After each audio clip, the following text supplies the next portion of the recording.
बंदी छोड़ सतगुरु रामपाल जी भगवान की जय हो।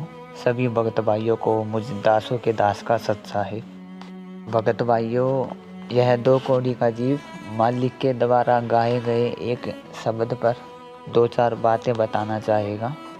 जितनी भी मालिक ने मुझ नीच को, मुझ दो कौड़ी के जीव को छोटी मोटी जो है भीख के रूप में जो है बुद्धि बख्श रखी है, उस आधार से अगर दास के किसी विचार से कोई भगत भाई परमेश्वर के ओर निकट आ सके तो ये भी मुझ नीच का सौभाग्य ही होगा, क्योंकि दास तो भगत भाइयों दो कौड़ी का जीव है, छोटी बुद्धि का आदमी है।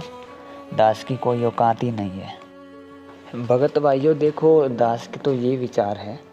आज देखो भगत भाइयों, हम तीनों समय की आरतियाँ तो कर रहे हैं और भगत भाइयों हम मंत्र भी कर रहे हैं, जिसको भी जो भी मिला है। लेकिन भगत भाइयों, दास के विचार से हम देखो अपनी ये कलयुग है भगत भाइयों, कलयुग है। और आज हम संसारिकता में इतने रम गए हैं कि हम अपनी औकात को बहुत ही जल्दी भूल जाते हैं कि हमारी क्या औकात है, हम एक जीव है। हम जब तक तीनों समय की आरती या मंत्र करते हैं, जब तक तो हमें परमेश्वर अच्छे से याद रहते हैं बिल्कुल। लेकिन वो होने के बाद हम संसारिकता में इतने रम जाते हैं भगत भाइयों कि मन कर्म वचन से हमसे कोई ना कोई छोटी मोटी गलती हो ही जाती है, क्योंकि हम जीव है दो कौड़ी के। यानी भगत भाइयों, हम अपनी जो है ना औकात को भूल जाते हैं। और मालिक की एक वाणी है, दासा तन नेड़े नहीं और नाम धराया दास। यानी दास का तो एक भी लक्षण नहीं है, या दास के कुछ समय के लिए लक्षण है, जब तक परमेश्वर याद रहते हैं, और नाम आपने धरवा रखा है दास। तो भगत भाइयों, परमेश्वर ने हमें हमारी औकात दिखाने के लिए हम भक्ति के अभी किस पायदान पर खड़े हैं, हम कहाँ पर खड़े हैं और कहाँ तक, किस पायदान तक हमें जाना है, वो औकात याद दिलाने के लिए मालिक ने हमारे लिए एक शब्द छोड़ रखा है। आज हम उसी पर छोटी मोटी चर्चा करेंगे। मालिक की दी गई छोटी बुद्धि से यह दो तीन बातें बताएगा यह दास। वैसे तो दास की कोई औकात नहीं है, पर दास को थोड़ा ठीक सा लगा, समझ में आया कि हाँ, कि अगर मेरा भगत भाई कोई इससे कुछ सीख तक सकता है तो इससे बड़ा क्या सौभाग्य होगा। और भगत भाइयों, गुरुदेव हमें सत्संगों में बताते हैं कि इतने बड़े बड़े भगत आए और चले गए, जिन्होंने मालिक के लिए अपना अंग अंग कटवा दिया, जहर तक पी लिया, ऐसे ऐसे कारनामे कर दिए, तब भी उनको परमेश्वर प्राप्त नहीं हुए। जिन्होंने अपना तन मन धन सब कुछ परमेश्वर पर न्यौछावर कर दिया, लेकिन उनको तब भी परमेश्वर नहीं मिले, क्योंकि या तो उनसे कोई कमी रही, या वो भक्ति मोक्ष का समय नहीं था, या उनको सही भगवान नहीं मिला था। ये कुछ कारण थे उन चीज़ों के। तो भगत भाइयों, हमारी तो इसमें देखो क्या औकात है उन भगतों के सामने। तो इसीलिए परमेश्वर ने हमारे लिए एक शब्द छोड़ रखा है, जिससे मैं दास के तो ये विचार है कि प्रत्येक भगत भाई को उससे परिचित होना चाहिए और अपने भक्ति स्तर पे अपने वो किस पायदान पर खड़ा है भक्ति स्तर के, और उस शब्द को सुनकर हमें आकलन कर लेना चाहिए कि हम भक्ति के किस पायदान पर खड़े हैं और तन मन धन से हम अपने परमेश्वर पर कितने समर्पित हुए हैं, और हमें अपने गुरुदेव पर तन मन धन से और कितना समर्पित होने की ज़रूरत है, और हम कहाँ कहाँ पे गलतियाँ कर रहे हैं, कहाँ पे हमारी गलतियाँ आ रही हैं। तो ये चीज़ें जो है भगत भाइयों, गुरुदेव ने अपने एक गुरुदेव का एक शब्द है, उसके माध्यम से हम अपना आकलन कर सकते हैं कि हम भक्ति के किस स्तर पर खड़े हुए हैं अभी। भगत भाइयों, गुरुदेव का एक शब्द है जिसकी दास बात कर रहा है, उसका नाम है साहिब कबीर दवारे थारे पे एक दास भिखारी आया है, भक्ति की भिक्षा दे दी जो उम्मीद कटोरा लाया है। तो दास के तो भगत भाइयों, इस शब्द पर यही विचार है कि ये शब्द जो है गुरुदेव ने हमें हमारी भक्ति का आकलन करने के लिए, कि हम भक्ति के किस पायदान पर खड़े हैं, और हमें हमारी औकात याद दिलाने के लिए जो है ये शब्द दे रखा है। भगत भाइयों, गुरुदेव ने इस शब्द में ना बहुत से बड़े बड़े भक्तों का जो है वर्णन कर रखा है कि उन्होंने परमात्मा के लिए शरीर त्याग दिया, ये कर दिया, उन्होंने तन अपनी बोटी बोटी कटवा दी, इतने समर्पित हो गए और पता नहीं क्या क्या उन्होंने परमात्मा के लिए किया। गुरुदेव ने अपने इस शब्द में बता रखा है बहुत से भक्तों के विषय में, जिनको हम आज बहुत बड़ा भक्त मानते हैं, जिनमें से कुछ पार हुए होंगे और कुछ पार नहीं हुए होंगे। तो भगत भाइयों, जब ऐसे ऐसे भगत ही पार नहीं हुए जो इतने समर्पित हो गए इतने परमात्मा के प्रति कि उन्होंने पता नहीं क्या से क्या कौन कौन सी हद से पार गुजर गए वो गुरुदेव परमात्मा के लिए, चाहे उनको उनमें से कुछ भक्तों को चाहे असली परमात्मा मिले हो या नकली मिले हो। तो भगत भाइयों, हमारी तो औकात क्या है भगत भाइयों, हम तो आज संसारिकता में इतने रम चुके हैं, हम तो पल पल पे अपनी औकात भूल जाते हैं। दास तो भूल जाता है, अगर कोई नहीं भूलता है तो अलग बात है, दास तो कभी कभी औकात भूल जाता है, इसलिए दास अपने विचार यहाँ पे व्यक्त कर रहा है। तो हमारी तो कोई औकात ही नहीं है भगत भाइयों, हमें अपनी औकात याद रखनी चाहिए। हम भक्ति के किस पायदान पर खड़े, ये शब्द सुन के मालिक का अपने मुख से गा के हमें अपनी भक्ति का आकलन कर लेना चाहिए भगत भाइयों, हम किस पायदान पर खड़े हैं भक्ति के। दास भगत भाइयों यहाँ पर एक छोटा सा उदाहरण देना चाहेगा। वो परमेश्वर पर वो भगत इतने जिनके बारे में गुरुदेव ने इस शब्द में बहुत से भक्तों के बारे में जो वर्णन किया है, वो इतने समर्पित हो गए, उनको भगवान फिर भी नहीं मिले, भगवान मिले तो उनको उनमें से कुछ का मोक्ष नहीं हुआ। तो भगत भाइयों, आज हमें तो भगत भाइयों क्या बोलते हैं, तीनों समय की आरती खड़े होने में दिक्कत आ रही है, खड़े होके करने में दिक्कत आ रही है, अब उस चीज़ में बहाने बना रहे हैं आज हम। और आज हमें तो भगत भाइयों सिर पर कपड़ा बांधने में दिक्कत आ रही है। अगर किसी चीज़ से हम अपने गुरुदेव के प्रति अपने मन में और ज़्यादा भाव और ज़्यादा आदर और ज़्यादा सम्मान प्रकट कर सकते हैं तो उसमें कुछ दिक्कत तो नहीं होनी चाहिए किसी भगत भाई को। दास के ये विचार है। तो भगत भाइयों, जब हमें इन चीज़ों में ही आज जो है दिक्कत आ रही है तो हम भगत भाइयों किस भक्ति के किस पायदान पर खड़े हैं, ये हमें स्वयं विचार कर लेना चाहिए।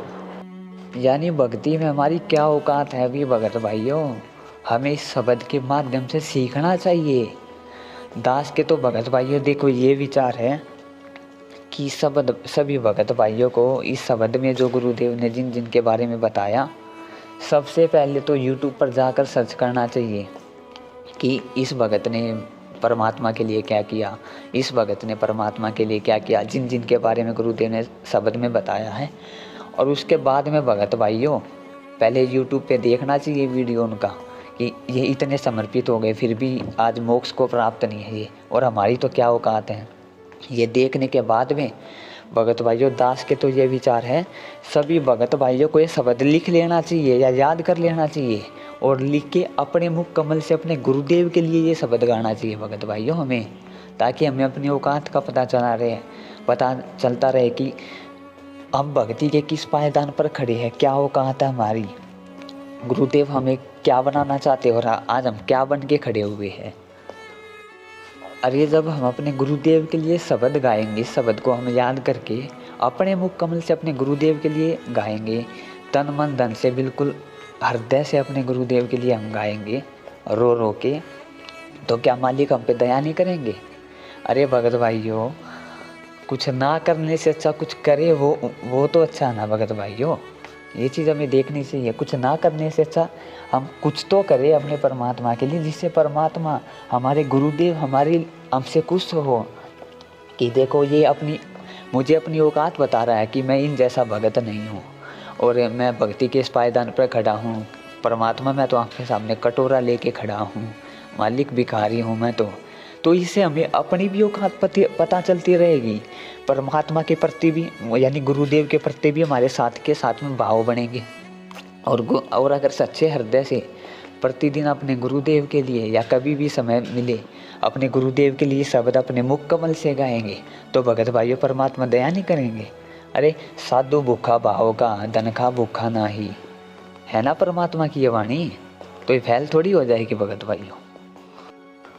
और जब डेली हम इसको गाएंगे अपने मुख कमर से अपने गुरुदेव के लिए, एक तो गुरुदेव में भाव बढ़ेंगे, दूसरा हमें ये पता चलता रहेगा कि हमें और कितना अपने गुरुदेव के प्रति समर्पित होने की ज़रूरत है, और कितना इस भक्ति में तन मन धन से लगने की ज़रूरत है, और कितना भक्ति को समय देने की ज़रूरत है, अपने गुरुदेव के प्रति और कितना भाव प्रकट करने की ज़रूरत है। तो भगत भाइयों देखो, दास के तो ये विचार है, ये दास के निजी विचार है। अब कोई भगत भाई ये बोले कि ये तो थोप रहा हम पे विचार की डेली तुम कहो, ये दास के निजी विचार है। अगर किसी भगत भाई को ठीक लगे तो ठीक है, बाकी दास अभी देखो ये सत्संग, ये जो गुरु मालिक का शब्द है, ये एक बार इसमें वीडियो में चला देता है। इसके बाद में गुरुदेव ने जिन जिन भक्तों के बारे में जिक्र किया जो परमात्मा के प्रति इतने समर्पित हो गए, तो उनके बारे में थोड़ा थोड़ा बता देगा लास्ट में, ताकि अगर कोई भगत भाई यूट्यूब पर भी ना ढूंढ पाए वीडियो तो थोड़ा थोड़ा उनके बारे में बता देगा। तो ये दास के विचार है कि हम भगत भाइयों को इसको लिख लेना चाहिए, याद कर लेना चाहिए, और अपने गुरुदेव के प्रति जब भी समय मिले अपना इसको गाना चाहिए। तो भगत भाइयों, इस शब्द में जिन भक्तों के बलिदानों के बारे में गुरुदेव बता रहे हैं, उनसे हमें सीख लेनी चाहिए कि उन्होंने क्या क्या बलिदान किए। उनमें से उनको तब भी मोक्ष प्राप्त नहीं हुआ, वो आज भी हमारे बीच में ऐसे ही भटक रहे हैं। इससे हमें भी पता चलता रहेगा कि हम भक्ति के किस पायदान पर खड़े हैं, और इससे हमारे अपने गुरुदेव के प्रति जब हम अपने शब्द गाएंगे तो हमारे गुरुदेव के प्रति जो है हमारे भाव भी बढ़ेंगे इससे। क्योंकि मालिक की एक ऐसा करके कुछ वाणी है ना, भाव तगड़े तो सब तगड़े, बिन भाव रगड़े ही रगड़े, ऐसे ही करके मालिक की एक वाणी है भाव के ऊपर भी। तो हमारा अपने गुरुदेव के प्रति भी विश्वास बढ़ेगा ऐसे। तो चलिए शब्द सुन लेते हैं मालिक का पहले, सत साहिब। कबीर द्वारे तेरे पर एक दास भिखारी आया है, भक्ति की भिक्षा दे दी जो उम्मीद कटोरा लाया है, भक्ति की भिक्षा दे दी जो उम्मीद कटोरा लाया है। तज नरसी वाले ठाठ नहीं, मैं धन्ना जैसा जाट नहीं।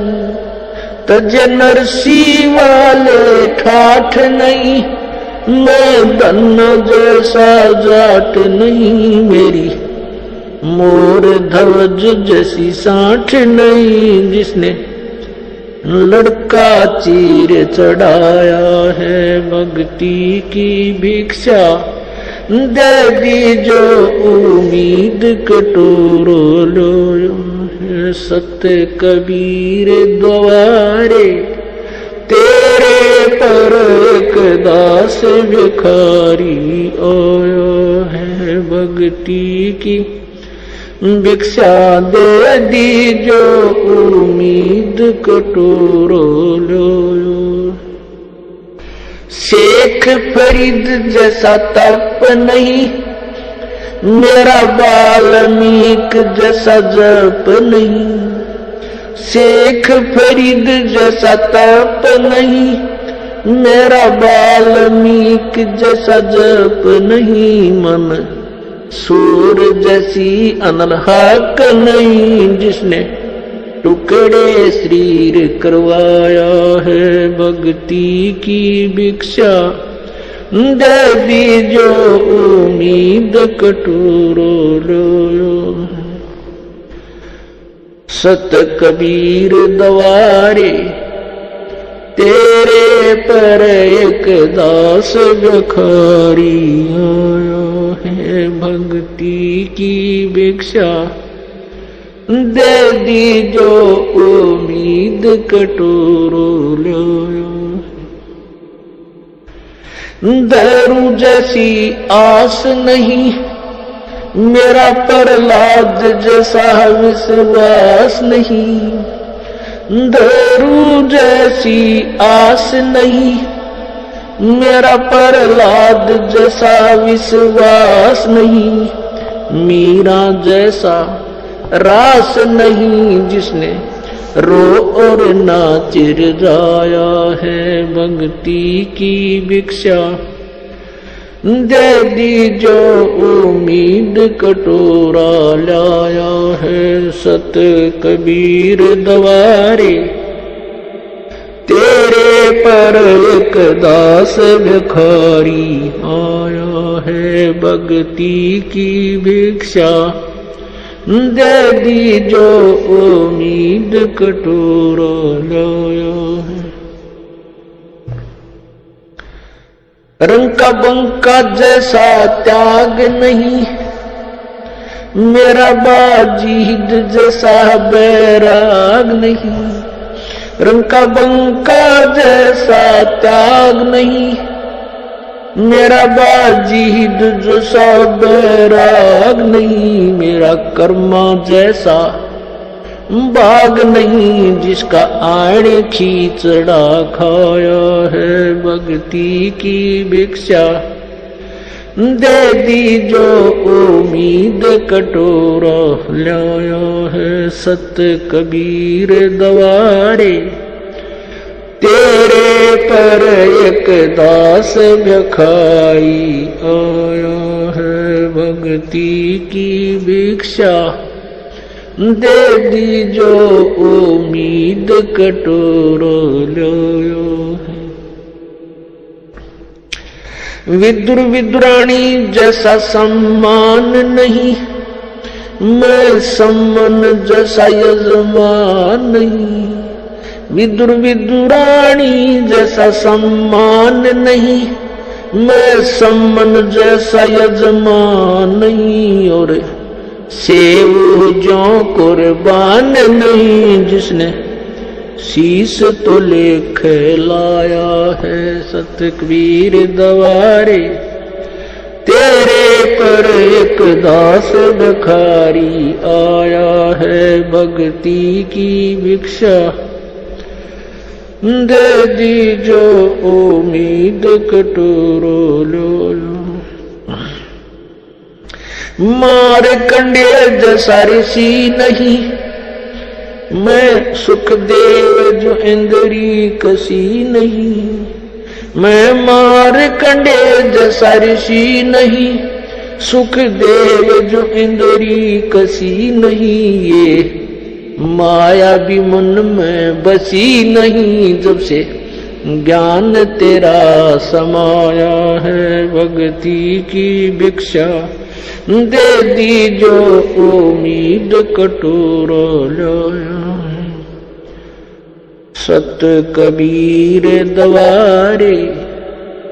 तेरे पर एक दास भिखारी आया है भक्ति की भिक्षा। दे दी जो उम्मीद कटोरा लाया। धर्मदास जो भक्ति सेठ नहीं, मेरा जीवा दत्ता जैसी उड़ सेठ नहीं। धर्मदास जैसा भक्ति सेठ नहीं, जीवा दत्ता जैसी उड़ सेठ नहीं। मेरा पीपा जैसा डेठ नहीं, जिसने दरिया बीच बुलाया है भक्ति की भिक्षा। दे दी जो उम्मीद कटोरा लाया है मेरे सत कबीर दवारे। तेरे पर एक दास भिखारी आया है। दिया द्रौपदी जैसा लीर नहीं, कोई बना भजन में सीर नहीं। दिया द्रौपदी जैसा लीर नहीं, कोई बना भजन में सीर नहीं। मेरे भिलनी जैसी धीर नहीं, जिसने बन के बीच घुमाया है सत भक्ति की भिक्षा। दे दी जो उम्मीद कटोरो लोयो।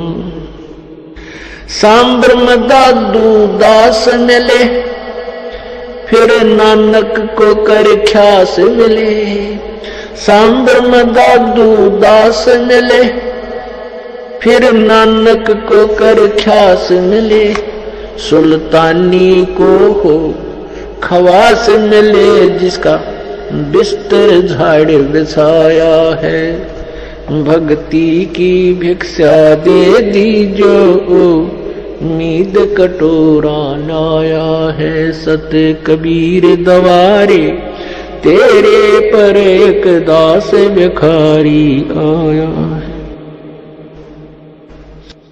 मात पिता और बंधु आए, माया जोड़न खूब सिखाए, मात पिता और बंधु आए, माया जोड़न खूब सिखाए, भक्ति के नाला रे लाए, उल्टाए पाठ पढ़ाया है, भक्ति की भिक्षा दे दी जो उम्मीद कटोरा लाया है। सत कबीर दवारे तेरे पर एक दास भिखारी आया है, भक्ति की भिक्षा दे दी जो उम्मीद कटोरा लाया है। पांचों विकार सताते हैं, मन चाया नाच नचाते हैं, पांचों विकार सताते हैं, मन चाया नाच नचाते हैं, हे साहेब ना बच पाते हैं, माया ने जाल बिछाया है, भक्ति की भिक्षा दे दी जो उम्मीद कटोरा लाया है। सत कबीर दवारे तेरे पर एक दास भिखारी आया है, भक्ति की भिक्षा दे दी जो उम्मीद कटोरा लाया। गुरु राम देवानंद सा संत नहीं, मैं भक्तों जैसा भक्त नहीं, स्वामी राम देवानंद सा संत नहीं, मैं भक्तों जैसा भक्त नहीं, रामपाल को चाहिए ये जगत नहीं, एक तेरा ही शरणा चाया है, भक्ति की भिक्षा दे दी जो उम्मीद कटोरा लाया है। सत कबीर दवारे तेरे पर एक दास भिखारी आया है, भक्ति की भिक्षा दे दी जो उम्मीद कटोरा लाया। तो सत्साई भगत भाइयों, गुरुदेव भगवान ने यहाँ पर जिन जिन महापुरुषों के नाम गिनाए, जिनके बलिदानों के बारे में बताया, दास उनके बारे में 2-2 लाइन बता देता है छोटा छोटा। बाकी अगर आपको ज़्यादा जानना है तो आप YouTube पे सर्च कर लेना इसके लिए। सबसे पहले मालिक ने कहा, तजे नरसी जैसे ठाठ नहीं, मैं धन्ना जैसा जाट नहीं। एक कोई नरसी भगत थे, नरसी जी थे कोई, जिनको पिछले समय में गुरुदेव ने जो है अपनी शरण में लिया था। गुरुदेव सत्संगों में बताते हैं कि नरसी जो भगत थे ना, उनके पास 56 करोड़ की संपत्ति थी। उस समय के 56 करोड़, तो आज का आप हिसाब लगा लेना भगत भाइयों, उस समय के 56 करोड़ जिसने परमात्मा के लिए छोड़ दिए थे उस समय पे, वो आज कितनी संपत्ति होगी 56 करोड़ की, और उसने परमात्मा के लिए उस समय पे छोड़ दिए थे भगत भाइयों।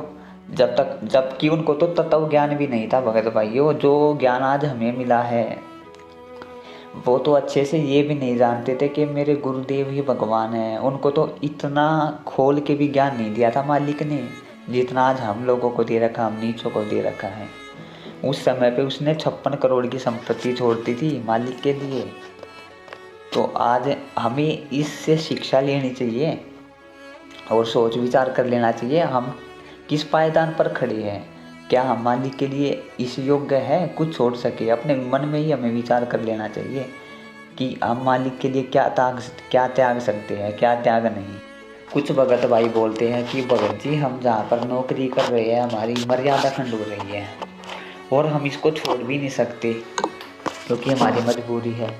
अरे हमसे एक नौकरी तो छूट नहीं रही और हम भगत ऐसे बनेंगे। अरे कैसे भगत बनेंगे भाई हम? ऐसे कैसे भक्ति चलेगी हमारी? मर्यादा हम खंड करके अपनी नौकरियां कर रहे हैं। जहाँ पर मर्यादा खंड हो रही है भगत भाई तो ऐसी जगहों पे नौकरी कर रही है, कुछ ना कुछ मर्यादा खंड हो ही जाती है। तो हमसे एक नौकरी तो छूट नहीं रही मालिक के लिए, हम कहाँ से संपत्तियाँ छोड़ेंगे? तो ये आकलन ही करवा रहे हैं मालिक हमें इस शब्द के माध्यम से कि तुम किस पायदान पर खड़े हो, और साथ में हमें ये भी बता रहे हैं कि तुम्हें इस शब्द से शिक्षा लेनी चाहिए। इस शब्द से तुम्हें शिक्षा लेनी चाहिए। देखो भगत भाइयों, गलतियाँ सबसे होती है पर अब गलतियाँ सुधारने का समय है। हम सब जीव हैं। इसके बाद में गुरुदेव ने बोला, मैं धन्ना जैसा जाट नहीं। भगत भाइयों, राजस्थान में एक जाट थे धन्ना जी। वो एक बार अपना जो है जवार का बीज बीजने जा रहे थे। वर्षा का समय था, जवार का बीज बोने जा रहे थे अपने खेत में। तो उनको रास्ते में 4 साधु मिले तो उनसे प्रणाम वगैरह किया उन्होंने। तो हालचाल पूछा साधुओं का। तो साधु बोले कि हालचाल तो क्या बताए धन्ना जी, 4 दिन हो गए खाना नहीं मिला, 4 दिन से भूखे मर रहे हैं। तो धन्ना जी इतने धार्मिक व्यक्ति थे, इतने अच्छे वर्ती के आदमी थे कि उन्होंने वो जवार का बीज उनको दे दिया खाने के लिए। सारा जवार का बीज उन्होंने उन्हें 4 साधुओं को खिला दिया, वो जो 4 दिन से भूखे मर रहे थे। अब उनके पास में जो है जवार बीजने के लिए बीज नहीं बचा। तो उन्होंने सोचा कि पड़ोसी जो हैं ये तो भाई मेरी पत्नी से शिकायत करेंगे कि जवार का जो बीज जो खेत में बीजना था वो तो तुमने साधुओं को खिला दिया। तो कंकर फेंकाया था वो लोगों को दिखाने के लिए। जवार के बीज की जगह कंकर फेंक दिए उसने, लोगों को लगा कि ये तो जवार बीज रहा है। तो परमात्मा ने उस पर इतनी दया की कि आखिर में है ना, उस कंकरों की जगह उसके खेत में इतनी जवार उग गई, तुंबे के तुंबे उग गए जवार के, कि पूरे गांव ने उसके खेत से जो है जवार ढोई, उसने भी ली और पूरे गांव ने उसके खेत से जवार ढोई। तो यहाँ पे परमात्मा संकेत कर रहे हैं कि इतना समर्पित होना पड़ेगा। देखो उसने क्या दान किया। अगर वो क्या, एक बात बताओ, दास आज का दे देता है। अगर आपका खेत हो और आपको बीज बीजना हो, आप जा रहे हो, तो क्या आप दे दोगे किसी साधु को, किसी को भी, मतलब है कि लो खा लो? आपको पता है अगर मैंने इसको दे दिया तो 4 महीने बाद मैं भूखा मरूंगा। बिल्कुल 4 महीने बाद में मेरे घर में खाने को दाने नहीं रहेंगे, हाथ फैलाना पड़ेगा मेरे को। तो उसने देखो इस चीज़ की भी चिंता नहीं की कि मुझे हाथ फैलाने पड़ेंगे, उसने उनको खिला दिया भगत भाइयों, अपनी परवाह ना करते हुए। देखो ऐसे इतने समर्पित जो भगत थे, उनको परमात्मा तो मिले, उनको वो आज तक मोक्ष को प्राप्त नहीं कर पाए, तो हमारी क्या औकात है भगत भाइयों? ये परमात्मा आकलन करवाना चाहते हैं हमें। और प्रार्थना कर करके मालिक से, इस शब्द को गा के मालिक से प्रार्थना कर करके हमें सीखना चाहिए इनसे, हमें, ताकि याद रहे कि हमारी क्या औकात है। हमें इनकी तरह भगत बनने की ज़रूरत है, इतना समर्पित होने की मालिक पर ज़रूरत है, तब जाके कहीं भगवान मिलेगा। हम भगत भाइयों कलयुग में हैं, बिचली पीढ़ी का समय है, काल हर हथकंडा अपनाएगा। हमें जो है हमारी औकात भुलवाने के लिए, हम अपनी औकात को बहुत ज़्यादा जल्दी भूल जाते हैं। तो ऐसे हमें मालिक से प्रार्थना करते रहना चाहिए। यही दास के तो यही विचार है भगत भाइयों। देखो इसके बाद में मालिक ने बोला, मेरी मोर दवज जैसी साठ नहीं, जिसने लड़का चीर भगाया है। तो यहाँ पर मोर दवज का उदाहरण मालिक गुरुदेव ने जो दिया है। मोर दवज जी के जो गुरु थे, इनके गुरु थे जो, तो मालिक ने इनको आदेश दे दिया था कि अपने लड़के को काट दे बीच में से, और तेरी आँखों में भी आंसू नहीं आने चाहिए। और तो उन्होंने तीनों इतने, वो मोर तवज्जी थे जो, और उनकी पत्नी थी और उनका जो बच्चा था, तीनों आगे लाइन में खड़े हो गए कि परमात्मा मुझे कटवा दो, मुझे कटवा दो। ऐसा सौभाग्य पता नहीं कब हमें प्राप्त हो, ऐसा सौभाग्य है पता नहीं हमें कब प्राप्त हो। जबकि उनके तो गुरु भी असली नहीं थे। श्री कृष्ण जी को उन्होंने गुरु बना रखा था भगत भाइयों। लड़के से अपना, आरे से अपना लड़का काट दिया था, आंखों में आंसू नहीं आने दिए थे। इतने समर्पित भगवान के प्रति, उनको मोक्ष नहीं मिला भगत भाइयों। हमारी औकात है, इसीलिए औकात याद रखनी ज़रूरी है हमें अपनी। हम किस पायदान पर खड़े हैं भक्ति के, और हमें क्या बनने की ज़रूरत है अपने गुरुदेव के लिए। कितना अपने गुरुदेव की महिमा का गुणगान करने की ज़रूरत है। कितना हमें अपने गुरुदेव को इन शब्दों के, इस शब्द के माध्यम से अपनी औकात बताने की जरूरत है कि मालिक मैं तो भिखारी हूँ, मालिक मेरी कोई औकात नहीं, कटोरा हाथ में है। ऐसे ही तो आदमी नहीं आती है भगत भाइयों। इसके बाद में गुरुदेव ने बोला, शेख फरीद जैसा जप नहीं। शेख फरीद जो था परमात्मा के दीदार को इतना तड़प रहा था, वो इतना तड़प रहा था भगत भाइयों, कि वो कुएं में उल्टा लटक गया था, पैरों को रस्सी बांध के बिल्कुल खत्म हो गया था शरीर, कंकाल जिसको बोलते हैं ना, कंकाल हो गया था बिल्कुल वो। और जब कौवे उसको खाने आए, बोले, वो कौवों से बोले कि हे कौवो, बस मेरी आँखों को मत छेड़ना, मुझे परमात्मा को देखना है, मेरे गुरुदेव को यानी मेरे भगवान को जो है उनके दीदार करने हैं मुझे। बाकी जितना भी आपको मांस मेरे शरीर पे मिले आप उसको खा लो। तो आज भगत भाइयों हमारे गुरुदेव हिसार जेल में बैठे हैं और हमारे अंदर बिल्कुल भी तड़प नहीं है। सत्संगों के लिए हम अपने गुरुदेव पर निर्भर नहीं, नाम दीक्षा के लिए हम अपने गुरुदेव पर निर्भर नहीं, और ये आशीर्वाद के लिए हम अपने गुरुदेव पर निर्भर नहीं। तो क्या ये भी यहाँ पर आकलन दिलवा रहे गुरु जी हमें कि देखो कहाँ पर, किस स्तर पर खड़े हो तुम भक्ति की, और बात करते हो तुम सतलोक जाने की। जिसने अपने शरीर का मांस एक एक टुकड़ा मांस का कौवों से नुचवा दिया, अरे उनको भगवान नहीं मिले और हमें इतने सरल में भगवान मिल गए। और आज हम भगवान पर निर्भर ना होके दूसरी चीज़ों पे, दूसरे माध्यमों पे निर्भर है। तो ये तो देखो भगत भाई, ये सतर है हमारे भक्ति का सतर दिखा रहे मालिक हमें शब्द के माध्यम से। ये परमात्मा ने शब्द आज के लिए ही बनाया है हमारे लिए कि हम अपनी भक्ति का जो है आकलन करते रहे इसके माध्यम से। इसके बाद में गुरुदेव ने बताया, मेरी मंसूर जैसी अनल हक नहीं जिसने टुकड़े शरीर करवाया है। यानी इसमें गुरुदेव जो है मंसूर के बारे में बता रहे हैं। मंसूर जो थे पिछले समय में उनका मुसलमान समुदाय में जो था जन्म हुआ था, तो उन्होंने अपने गुरुदेव से नाम दीक्षा ले ली थी। तो उनके समुदाय के जो लोग थे, उनके आस पड़ोसी जो लोग थे, वो उनको काफिर कहने लग गए थे। उनको कहते थे कि ये तो काफिर हो गया है, इसने उससे नाम दीक्षा ले ली तो ये तो अल्लाह के नाम को भी नहीं मानता, अब ये तो अनल हक करता रहता। अनल हक नाम से उसके गुरुदेव जो थे उसको जाप देते थे उस समय पे। तो मुसलमानों ने उन पर काफ़ी दबाव बनाया कि इस अनल हक को आप छोड़ दो, आप इस काफिर की भक्ति को छोड़ दो और फिर से अल्लाह के नाम पे लग जाओ।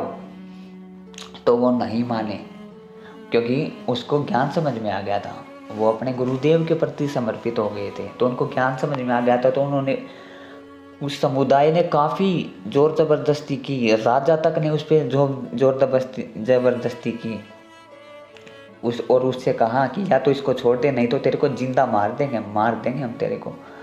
तो वो बोला कुछ भी कर लो, मैं तो नहीं छोड़ूंगा। तो चौराहे पर उसको खड़ा करके पहले तो पत्थर मारे, पूरे समुदाय ने बिल्कुल लहूलुहान कर दिया उसको। लेकिन वो अपने मुख से जितनी बार उसको पत्थर मारे उतनी बार ही उसने अनल हक ऐसे वो बोलता ही रहा, वो चुप नहीं हुआ, अपने गुरुदेव का नाम जाप करता ही रहा, वो चुप नहीं हुआ भगत भाइयों।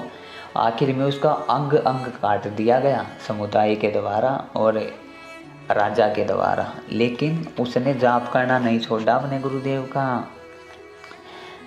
देख लो, ऐसे ऐसे भगत भाई ऐसे ऐसे भगत जो थे समर्पित थे, और आखिर में जो थी उसकी तो डेड बॉडी, जो अंग कटे कटे थे, वो पता नहीं एक जादू से वो जो थे एक एक चौराहे में, एक एक गली में उसके अंग अंग अनहलक बोलने लग गए।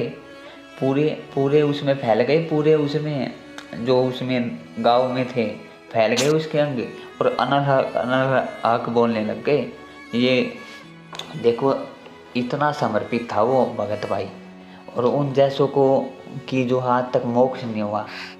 तो ये हमारे भक्ति सतर को दर्शाती है ये चीज़ें, कि हम किस सतर पर खड़े हैं, किस सतर पर हमें सतलोक जाने के लिए खड़ा होना चाहिए। मालिक हमें दर्शा रहे हैं, और हमें यह शब्द इसलिए गाना चाहिए ताकि हमें पता चलता रहे हमें हमारी औकात का, कि देखो इतना समर्पित होने की जरूरत है। क्योंकि ये कलयुग है, हम भूल जाते हैं अपनी औकात को, बहुत जल्दी भूल जाते हैं, बहुत जल्दी संसारिकता में रम जाते हैं हम, काम धंधे में। तो गुरुदेव के प्रति गा के अपनी औकात गुरुदेव को बताओ, भाई ये औकात है मालिक, भिखारी हूँ, कटोरा लेके आपके दर पर खड़ा हूँ, मालिक अब आप देख लो आपने जो करना है, जैसे आप रखोगे मैं तो वैसे ही रह लूँगा परमात्मा। अब यहाँ पर अगली कथा यहाँ पर गुरुदेव ने प्रहलाद जी की सुनाई, कि प्रहलाद जैसा विश्वास नहीं।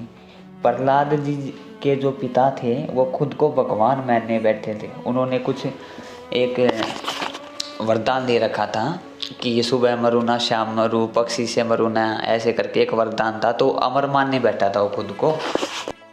तो ध्रुव जी ने भी मान लिया था कि मेरे पिता ही जो है भगवान है। पर एक बार एक घटना घटी, ध्रुव जी कहीं पे जा रहे थे, तो वहाँ पर एक कच्चा जो था ना बर्तन था, उसमें एक बिल्ली का बच्चा था।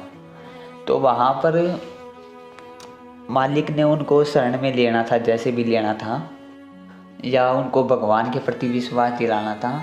तो मालिक ने कुछ ऐसी लीला की और भगत को, प्रहलाद को दिखाया कि यहाँ पर देख, तेरा पिता यहाँ पर कुछ नहीं कर सकता था, तेरा पिता यहाँ पर इसकी जान नहीं बचा सकता था, तो भगवान ही जो चाहे सो कर सकता है।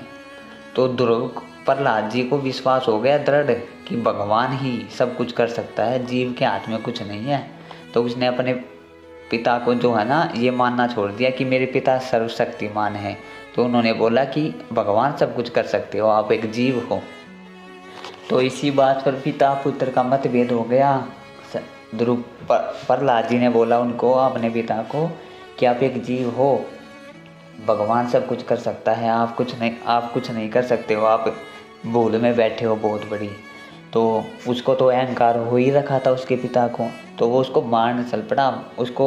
लेकिन प्रहलाद जी को अपने भगवान पे इतना विश्वास था, बेशक वो भगवान विष्णु जी को मानते थे, पर भगत की रक्षा के लिए आखिर में कबीर परमात्मा ने जो है विष्णु जी का रूप बनाकर अपने भगत की रक्षा की थी। और आज हम तो यहाँ पर 2-4 काले जनटों से डर जाते हैं भगत भाइयों, ये डर जाते हैं कि मेरे साथ तो ये हो जाएगा, मेरे साथ तो ये हो जाएगा। हमें इतना विश्वास नहीं भगत पे। अरे जो नकली लोगों की शरण में थे उनको भगवान पे इतना विश्वास था, और हम तो साक्षात भगवान धरती पे है, उसकी शरण में है। हमें यहाँ पर विश्वास नहीं हो रहा कि भगवान क्या नहीं कर सकता, हमारे लिए हर समय पे रक्षा कर सकता है, काल से पल पल में रक्षा कर सकता है, अगर विश्वास हो तो, मर्यादा में हो तो। आगे भगत भाइयों गुरुदेव जो है मीरा जी के बारे में बता रहे हैं कि मीरा जैसा रास नहीं जिसने रूप और नाच रिझाया है।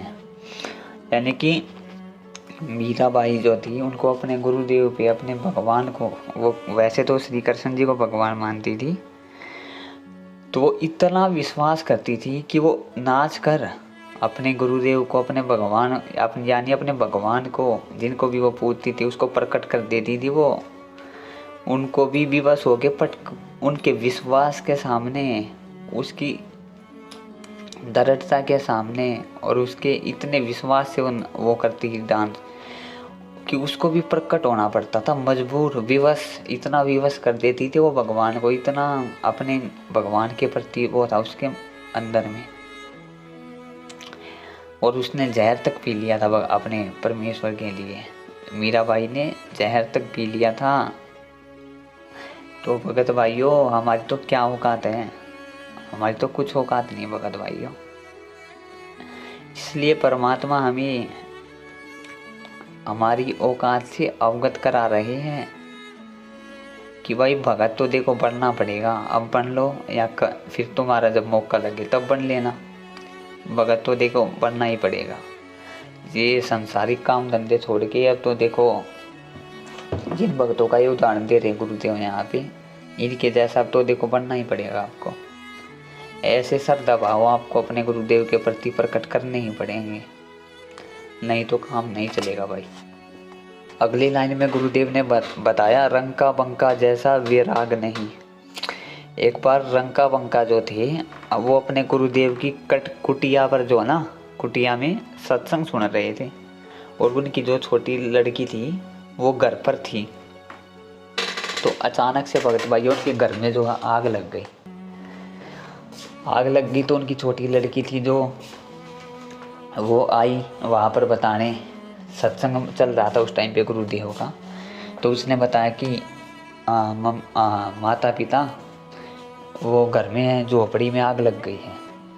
तो उसके माता पिता रंका वंका ने पूछा कि बेटा क्या बच गया है, मतलब क्या क्या जल गया और क्या बच गया है। वो बोली बस एक चारपाई बची है। तो रंका बंका जो थे वो बोले उसके माता पिता कि बेटा उसको भी उस आग में डाल दे, उसको भी उस आग में डाल दे, फेंका उस आग में, कम से कम सत्संग में बाधा तो उत्पन्न नहीं होगी। यहाँ पे गुरुदेव का यहाँ पे सत्संग चल रहा है और आज हम क्या कर रहे हैं भगत भाइयों, कोई खाना बनाते हुए आरती कर रहा है, कोई काम करते हुए आरती कर रहा है। ये हमें सीख लेनी है भगत भाइयों। यहाँ पर क्या बता रहे हैं गुरुदेव, क्या संकेत कर रहे हैं। कोई पड़ोसी से बात कर रहा है, कोई रिश्तेदार से बात कर रहा है, साइड में आरती चल रही है।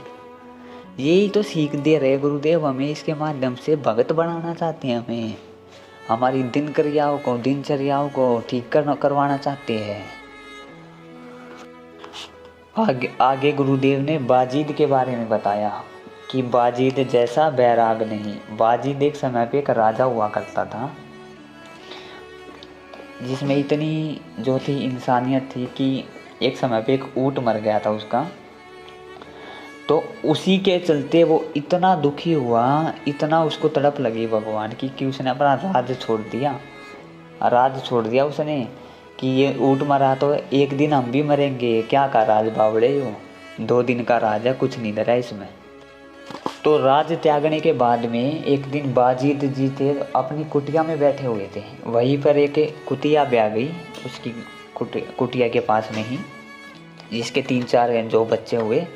तो कुतिया भागी वहाँ पे आई, क्योंकि जब गुरुदेव ने सत्संग में बताया जब ये कुतिया भी आती है तो इसको बहुत भूख लगती है, ये अपने बच्चों को भी खा जाती है, इतना भूख इसको लगती है।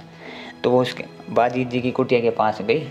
तो बाजीद ने देखा ये तो भूखी है भाई बहुत ज़्यादा। बाजीद के पास कुछ ना ही था नहीं उसको देने का। तो वहीं पे एक माई की कुटिया थी पास में ही, उसके पास गया। वो कुतिया भी साथ में ही थी उसके पीछे पीछे, क्योंकि उसको पता था कुछ खाने को देगा। तो माई के पास में गया, माई को बोला माई इसको एक रोटी डाल दे, ये बहुत भूखी है ये बेचारी, अभी देखो इसने बच्चों को जन्म दिया है, ये बहुत भूखी है। तो माई बहुत सियानी थी, माई बोली मैं एक रोटी डाल दूंगी, आप अपने चौथे हिस्से की कमाई मुझे दे दो। तो बाजीद जी ने उसको अपने चौथे हिस्से की कमाई दे दी उस कुतिया को रोटी खिलाने के लिए। उसने सारे जीवन में जितनी कमाई की थी, फिर उसने देखा कि एक रोटी से तो नहीं चला इसका काम। उसने बोला माई एक रोटी और डाल दो। बुढ़िया बोली आधी कमाई दूंगी तेरी भक्ति की। तो आधी कमाई ले लिया। ऐसे कर करके उसने 4 रोटी डलवा दी और पूरी भक्ति कमाई उस माई को दे दी। इतना दया भाव उसने वहाँ पर जो है दर्शाया, जबकि उनको तो पता भी नहीं था भक्ति मार्ग का।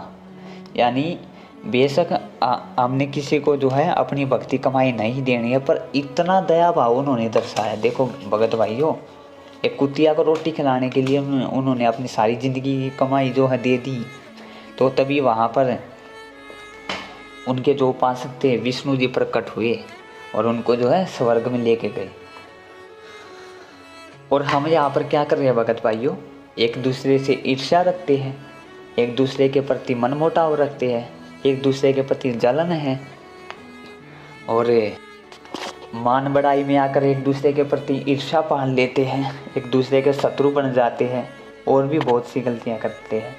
तो क्या भगत भाइयों लायक हैं हम ऐसे सब लोग जाने के?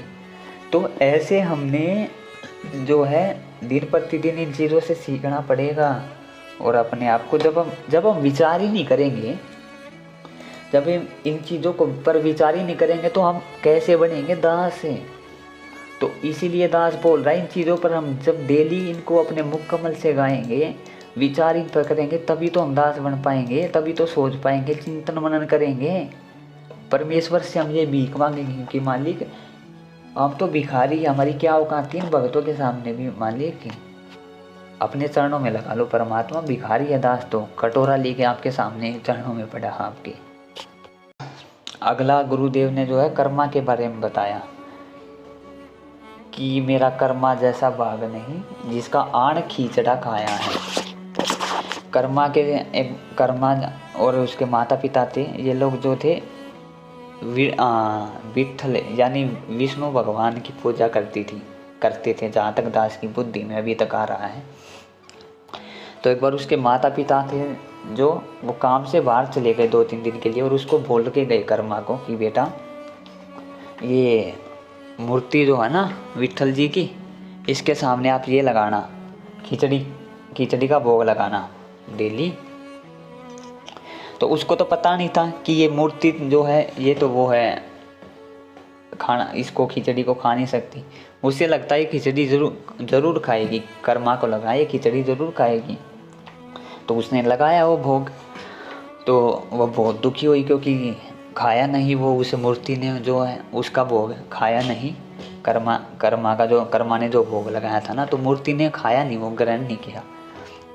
तो उसको लगा कि मेरे से कोई गलती बन गई, तो वो इतनी दुखी हुई। और आखिर में 2 से 3 दिन ऐसे ही बीत गए, और आखिर में ये सोच लिया परमात्मा कि भगवान मेरे से क्या गलती बन गई। वो छोटी सी बच्ची ने कि मैं भी कुछ खाना नहीं खाऊंगी जब तक आप इस भोजन को ग्रहण नहीं कर लोगे ना, मैं भी खाना नहीं खाऊंगी, चाहे मेरे प्राण ही क्यों ना निकल जाए।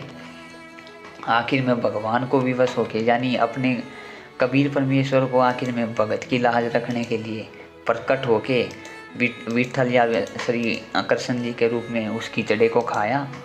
इतना विश्वास है, इतना गुरु भगवान को विवश कर दिया उसने अपने विश्वास के सामने कि आखिर में उसने गुरुदेव अपने गुरु संत रामपाल जी भगवान ने जो है विष्णु या विठल जी का रूप बना के और आखिर में वो खिचड़ा खाया था। उसका इतना विश्वास उन्होंने पैदा कर दिया। और यहाँ पर हमें तो साक्षात रूप में, अरे अब हमारे गुरुदेव भगवान के रूप में भगवान मिल गया, कबीर परमात्मा हमारे गुरुदेव के रूप में बैठे हैं और हम उनको भोग लगाने से डर रहे हैं। ये सोच के हम घर में बैठे हुए डर के कि हम गुरुद्रोही कर दिए जाएंगे अगर संत रामपाल जी को भोग लगाएंगे। अरे किस स्तर पे हम भक्ति के, मतलब कहाँ तक कितना सतर गिरा हुआ हमारा भक्ति का। जिनको असली भगवान मिले नहीं, उनके ऐसे वैराग और ऐसी जो है उनकी परिस्थितियाँ थी, और जिनको भगवान मिल गए वो भाई बस उसकी तो अब कहा नहीं जा सकता उसके बारे में कुछ। आगे गुरुदेव बता रहे हैं कि मैं सम्मन जैसा यजमान नहीं, यानी सम्मन जी ने अपने बेटे सेव की गर्दन काट दी थी कि कहीं मेरे गुरुदेव पर जो है आँच ना आ जाए किसी प्रकार की। अपने गुरुदेव की इज्जत की रक्षा के लिए गर्दन काट दी थी उसने अपने बेटे की, भगत भाइयों। जबकि उस समय पे तो उनको ये भी नहीं पता था कि मेरे गुरु के रूप में साक्षात कबीर परमेश्वर है। और आज हम तो ये भी जानते हैं कि हमारे गुरुदेव ही कबीर परमेश्वर है, फिर भी हम भक्ति मार्ग में आगे नहीं बढ़ पा रहे हैं। फिर भी हम उनकी महिमा का गुणगान नहीं कर रहे हैं। अरे सोशल मीडिया प्लेटफॉर्म किस लिए दिए है भगवान ने भाइयों? ये घर में आराम से खाली बैठने के लिए थोड़ी दिए है ये। अरे ये इसीलिए दिए है, अभी मौका है, अपने गुरुदेव भगवान का जितना हो सके उनकी महिमा का गुणगान करने का। फिर मौका नहीं है, फिर तो हाथ से मौका निकल जाएगा, फिर तो वही बात हो जाएगी, रात गई सो बात गई। तो भगत भाइयों, अभी समय है, हम जानते हमारे गुरुदेव भगवान हैं, तो उनकी महिमा में हमें दिन रात जो है लग जाना चाहिए। अब उनकी एक एक चीज़ों पर खड़ा उतर जाना चाहिए। अब एक एक उस पर अब प्रसन्न करने का समय है उनको। आगे गुरुदेव बता रहे हैं, मैं मार्कंडेय जैसा रसी नहीं, सुखदेव जो इंद्री तजी नहीं। मार्कंडेय, हम आज यहाँ पर राज चाहते हैं, हमें ये चाहते हैं कि हमें थोड़ा धन दौलत हो जाए, थोड़े पैसे आ जाए हमारे घर में, हमें लाभ नहीं हो रहा। अरे मार्कंडेय ऋषि जो था ना, मार्कंडेय ऋषि के सामने इंद्र ने अपना राज रख दिया था स्वर्ग का कि लो आप इस राज को ग्रहण करो। मार्कंडेय ने उसको ठोकर मार दी थी कि ये तेरा राज तो मेरे सामने काग की पीठ के समान है, तेरा ये स्वर्ग का राज है, अपने राज को अपने पास रख, मुझे ना चाहिए। और हम यहाँ पर भगत भाइयों गुरुदेव से क्या मांगते हैं? थोड़ा धन हो जाए, थोड़ी दौलत हो जाए। अरे भक्ति मांगनी चाहिए हमें, भक्ति, वैराग मांगना चाहिए अपने गुरुदेव के प्रति। वैराग सबसे बड़ी चीज़, वैराग अपने गुरुदेव के प्रति, अपने गुरुदेव के प्रति तड़प है। दास की बुद्धि में तो सबसे बड़ी यही चीज़ है कि हमें अपने गुरुदेव के प्रति के लिए वैराग और तड़प मांगनी चाहिए कि हमारे अंदर तड़प बने भक्ति की अपने गुरुदेव के प्रति। आगे गुरुदेव ने सुखदेव जी के बारे में बताया। सुखदेव को माँ के गर्भ में ही पता चल गया था कि माता पिता के रिश्ते, कि मैं तेरा पिता, तू मेरा पुत्र है, तू मेरी माता, ये सारे रिश्ते जो है काल ने यहाँ पर फंसाने के लिए लगा रखे है जीव को। उसको इन तीनों जो गुणों का प्रभाव है पहले ही पता चल गया था। अरे जब उस जैसे भगत पार नहीं हो सके, जिसको पहले ही पता चल गया इस माया जाल का, तो हमारी तो भक्तों क्या औकात है भगत भाइयों। हमें तो परमात्मा से ये प्रार्थना करनी चाहिए, परमात्मा कटोरा लेके हाथ में खड़ा हो मालिक आपके चरणों में। जब उन जैसे भगत नहीं पार हो सके तो हम क्या हाथ जोड़े हुए फिर रहे भगवान, हमारी क्या औकात है। हमें तो चरणों में पड़ जाना चाहिए गुरुदेव, आपकी महिमा गानी चाहिए, आपसे भक्ति मांगनी चाहिए। हम मांग कुछ और रहे हैं। तो ये है भगत भाइयों। आगे गुरुदेव ने बताया, धर्मदास जैसा भक्ति सेठ नहीं, मेरा जीवा दत्ता जैसी उड़ सेठ नहीं। धर्मदास जी जो थे वो जब तक उनको वास्तविक साधना नहीं मिली थी तो इतने वो भक्ति के प्रति जो थे उत्सुक थे, वो हर क्रिया को करते थे। आज हमें जो है सुबह मतलब 8 उठकर आरती करने में खड़े होने में ही दिक्कत आ रही है। वो तो ऐसे भक्ति सेठ थे भगत भाइयों, वो हर क्रिया को करते थे, वो जितनी हो सकती थी उनसे भक्ति की क्रिया। कभी तीर्थों पर जाना, कभी 68 तीर्थों पे जाना, कभी सुबह धूप बत्ती करना, सब कुछ करते थे वो। तो भगत भाइयों हमारा सतत तो बहुत डाउन है उनके आगे अभी। उसके बाद में जीवा दत्ता के बारे में बताया गुरुदेव ने। ये गुजरात के पास में जीवा दत्ता जो 2 भाई थे, वो जगह जगह घूमते रहते थे, सत्संग सुनते थे, बहुत सारे गुरुओं के उन्होंने सत्संग सुने। तो जिस भी गुरु से वो मिलते थे वो यही कहते थे, मोक्ष है संभव है लेकिन पूरा गुरु हो तभी संभव है। तो उनको कभी भी उस समय तक पूरा गुरु नहीं मिला था। तो वो ऐसे ही फूट फूट कर रोने लग जाते थे कि मालिक हमें तो पूरा गुरु नहीं मिला, और अभी हमारे जीवन ख़त्म कर दो परमात्मा। जब भी कोई पूरा गुरु इस धरती पे हो तभी हमको जन्म देना, हमारे जीवन को ख़त्म कर दो। ऐसा कह के वो फूट फूट कर घंटों घंटों रोते थे। इतनी तड़प थी उनके अंदर में भगवान के प्रति। अरे हमें तो पूरा गुरु भी मिल गया, उसी के रूप में परमात्मा भी मिल गया, फिर भी हम नहीं समझ पा रहे हैं, उसकी महिमा का गुणगान नहीं कर रहे हैं। तो कैसे बात बनेगी भगत भाइयों, जबकि उनका तो मोक्ष ही नहीं हुआ। हमारी तो कोई लेवल ही नहीं है भक्ति में उनके सामने, हमारी तो कोई लेवल ही नहीं है उनके सामने भक्ति में। तो ऐसे कैसे हो जाएगा, मिल जाएगा भगत भाइयों सतलोक के। ये दास कोई अपनी तरफ से नहीं कह रहा, ये विचारणीय विषय है। ये चीज़ें जो गुरुदेव हमें संकेत कर रहे हैं यहाँ पे इस शब्द के माध्यम से। आगे गुरुदेव पीपा के बारे में बता रहे हैं। पीपा के बारे में गुरुदेव की एक वाणी है, पीपा दरिया में कूद गए, जिन्हें कैसी करी डिठाई, भाई वो नरपाड़ा जीत गए, जिन्हें सिर धड़की बाजी लगाई। यहाँ पर गुरुदेव कहते हैं, मेरा पीपा जैसा दृढ़ सेठ नहीं, जिसने दरिया बीच बुलाया है। यानी उनके विश्वास को देखकर परमात्मा को जल के बीच में आना पड़ा उनकी रक्षा करने के लिए। पीपा और सीता जो थे, वो जो पीपा जो था वो राजा था, उसने भगवान के लिए अपना राज भी त्याग दिया था। और वो और उसकी पत्नी सीता दोनों श्री कृष्ण जी को भगवान मानते थे। तो एक दिन वो ऐसे ही चर्चा कर रहे थे कि द्वारका के पास में वहाँ पे वो है नहीं, वो समुद्र के किनारे जो द्वारका होती थी, चलो वहाँ पे एक बार दर्शन करके आते हैं। तो वो वहाँ पे चले गए दरिया के किनारे। तो वहाँ पे अब तो कहाँ पे द्वारका होनी थी, वो तो डूब गई थी। तो वहाँ पे एक ऐसा ही निकम्मा सा आदमी उनकी बातें सुन रहा था, गुरुदेव बताते सत्संगों में। तो उसने बताया, मैं बताऊँ तुम्हें कहाँ है द्वारका। उसने मजाक किया वैसे उनके साथ में। तो वो बोले, बताओ जी कहाँ पे हैं।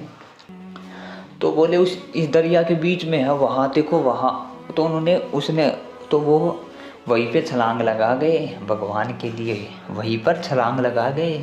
और इतने भोले थे, इतने विश्वासी थे भगवान के प्रति, इतनी चाह थी उनके अंदर में भगवान के प्रति, इतना विश्वास था। और यहाँ हमें सारी चीज़ें मिल गई, सारे साधन मिल गए, फिर भी हमें अपनी परमात्मा की महिमा का गुणगान करने में शर्म आ रही है। घर में बैठे हैं हम डर के कि ये हो जाएगा वो हो जाएगा, और अगर कोई दूसरा गुणगान कर रहा है तो उसके भी हम टांग खींच रहे हैं। ऐसा ये बहुत ही गलत है भगत भाइयों। सबको महिमा गानी चाहिए गुरुदेव की। ये टेक्नोलॉजी युग दिया है मालिक ने, ये इसीलिए हमें मिला है कि परमात्मा जो है उन्हीं की अगर पैसे सिद्ध वो कर सके। परमात्मा तो है ही परमात्मा, उनको कौन सिद्ध करेगा, पर उनका हम गुणगान कर सके। जबकि पीपा जी जिनको भगवान मानते थे वो श्री कृष्ण को भगवान मानते थे। अरे उनके तो भगवान भी असली नहीं थे, वो तो उनका मोक्ष भी नहीं करा सकते थे। हमें तो भगवान असली मिल गया, सारी चीज़ें हमें समय पे मिल रही है, फिर भी हम गफलतबाजी कर रहे हैं भगवान की महिमा में। तो भगत भाइयों, दास की देखो यही एक छोटी सी आपसे प्रार्थना थी, यही दास का एक छोटा सा संदेश था। बाकी मन कर्म वचन से दास के किसी भी शब्द से मेरे भगत भाई को किसी को ठेस पहुंची हो तो हाथ जोड़ के दास आपसे क्षमा याचना मांगता है। दास तो एक छोटी बुद्धि का जीव है भगत भाइयों, ये परमात्मा ने थोड़ी प्रेरणा सीखी तो दास ने इस पे बना दिया वीडियो सा छोटा सा, नहीं तो दास की कहाँ इतनी बुद्धि है, दास की औकात नहीं है कुछ भगत भाइयों। तो दास तो ऐसा ही करेगा, अपना मालिक के शब्द को याद करके प्रतिदिन परमात्मा से प्रार्थना करेगा ऐसे ही, ताकि मुझे नीच को कभी भूलना पड़े, मैं अपनी औकात से कभी ऊपर ना उठूं। मुझे पता लगता रहे मेरी क्या औकात है, कि ऐसे ऐसे भगत पार नहीं हुए, तेरी तो क्या औकात है, किस औकात में तू फिर रहा है।